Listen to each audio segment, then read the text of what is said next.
गेल्या काही दिवसात इतिहास अभ्यासक इंद्रजित सावंत यांना धमकी दिल्याप्रकरणी तथाकथित पत्रकार प्रशांत कोरटकरचा पाय खोलात गेलाय। कारण प्रशांत कोरटकर यानेच फोनवरून धमकी दिल्याचा उलगडा झालाय। जो तो दावा करत होता की आपण केला नाही, तर छत्रपती शिवाजी महाराज आणि छत्रपती संभाजी महाराजांबद्दल अत्यंत आक्षेपार्ह जातीयवादी विधान करणाऱ्या कोरटकर विरोधात ठिकठिकाणी आता गुन्हे दाखल होऊ लागले आहेत।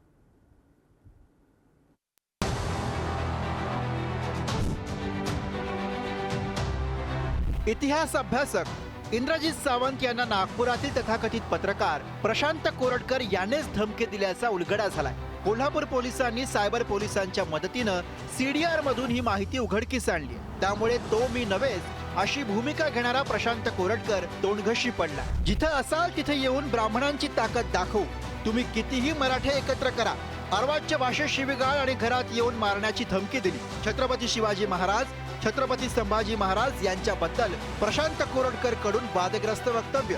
कोल्हापूर पोलिसांनी सीडीआर आणि लोकेशन याबाबत माहिती गोळा केली। इतिहास अभ्यासक इंद्रजित सावंत यांना कॉल करणारा प्रशांत कोरटकरच असल्याचं निष्पन्न झालं।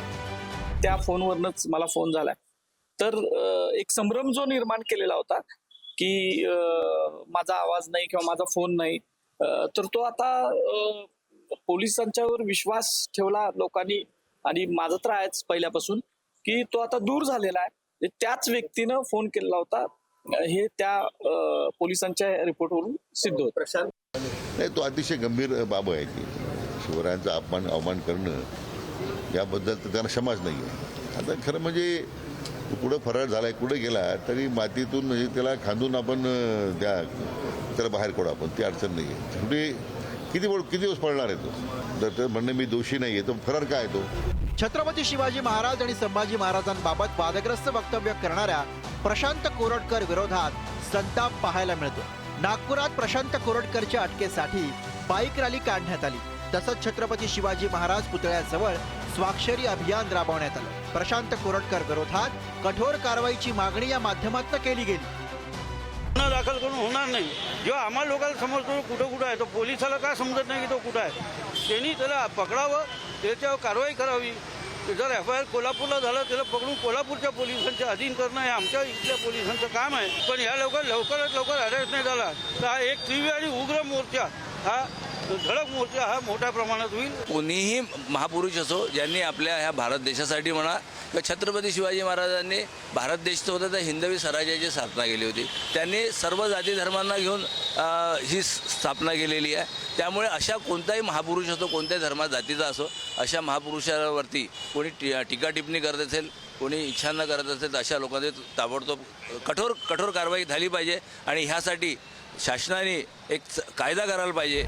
छत्रपती शिवाजी महाराज आणि छत्रपती संभाजी महाराजांबाबत आक्षेपार्ह विधान करणाऱ्या प्रशांत कोरटकर बाबत मराठा संघटनांनी आक्रमक भूमिका घेतली आहे। प्रशांत कोरटकर विरोधात ठिकठिकाणी गुन्हा दाखल केला जातो। कोल्हापूर, नागपूर पाठोपाठ आता जालन्यातही गुन्हा दाखल करण्यात आलाय।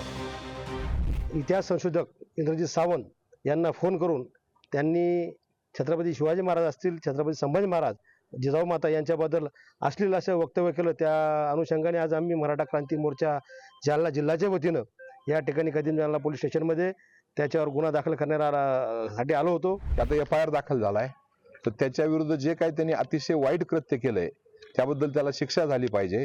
आणि पहिली सगळ्यात मागणी आहे की राज्य सरकारनं तातडीनं त्याला अटक केली पाहिजे, तो जिथं कुठूनही असेल।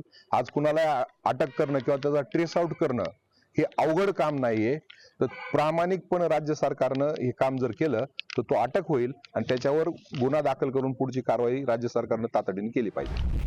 छत्रपती शिवाजी महाराज आणि छत्रपती संभाजी महाराज यांच्याबाबत आक्षेपार्ह वक्तव्य करणाऱ्या प्रशांत कोरटकर विरोधात पोलिसांकडनं कठोर कारवाई करण्यात येणार आहे। त्यामुळे आपला आवाज मॉर्फ केल्याचा कोरटकरचा दावा खोटा आहे का? तसंच दोषी नाही तर कोरटकर पोलिसांपासून लांब का पडतोय, असाही सवाल आता विचारला जातोय। शेखर पाटील सह जितेंद्र शिंगाडे, पुढारी न्यूज।